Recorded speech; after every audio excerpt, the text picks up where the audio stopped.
तो बेचवा बनबो का ब्यास तो तहार का जाता 2 रुपया हो 2 रुपया हे बाप 2 रुपया हो 2 रुपया चोली रंगाई दे हो 2 रुपया हो नो चोली रंगाई दे हो 2 रुपया साया रंगाई पौने 2 रुपया चोली रंगाई दे हो 2 रुपया साया रंगाई पौने 2 रुपया। अरे जीजा जी हर सोहना है बाकी सत्या खजाना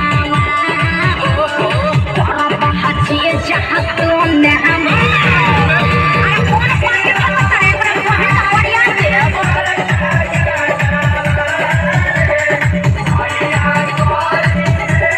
अरे पंपा के साथ का हो बिना सिक्के झाड़ू सुनले बानी बिगहा रावो जोत जोताला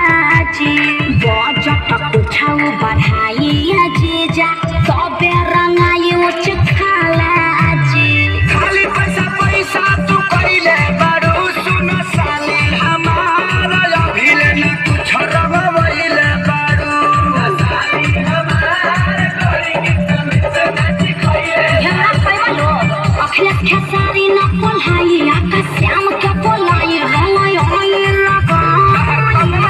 का बजा दियो अरे जुगु जुगु जिया साली खबारी होली खेले गइलूसी अरे जीजा जी खूब जियत रही अपने ढारत रही अपने पियत रही हार के पी है 10 टकियावा दी ना बाल्टन के आओ अब 2